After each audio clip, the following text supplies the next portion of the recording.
Video yang merekam detik-detik sepasang kekasih, yang diduga hampir menjadi korban pembegalan oleh sekelompok orang yang mengaku sebagai debt collector viral di media sosial. Peristiwa itu terjadi pada Rabu, 10 September 2025, tepat di dekat pabrik Torabika, Cikupa, Kabupaten Tangerang. Dalam video itu terlihat, sepasang kekasih yang hendak melintas, secara tiba-tiba diadang oleh sekelompok orang tidak dikenal yang menggunakan 3 sepeda motor.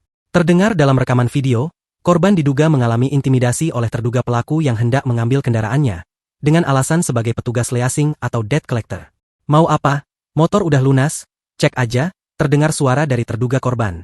Kenapa pakai plat Scoopy? Timpal terduga pelaku yang mengenakan baju hitam. Menanggapi itu, Kapolsek Cikupa, Kompol Johan Armando mengatakan, bahwa pihaknya sudah memonitor insiden tersebut dan telah melakukan pengecekan terhadap tempat kejadian perkara, TKP.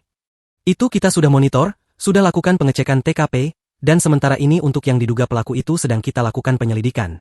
Ujarnya kepada tribunbanten.com, melalui sambungan telepon, Kamis, 11 September 2025. Johan menuturkan, pihaknya juga telah mengantongi identitas ketiga terduga pelaku yang ada di dalam rekaman video yang viral. Ia pun mengaku, meski video itu telah beredar luas di masyarakat, korban belum melakukan laporan resmi ke kepolisian. Johan juga mengimbau kepada para pengendara atau masyarakat untuk tidak ragu melapor ke polisi jika mengalami insiden yang berpotensi menimbulkan pelanggaran pidana.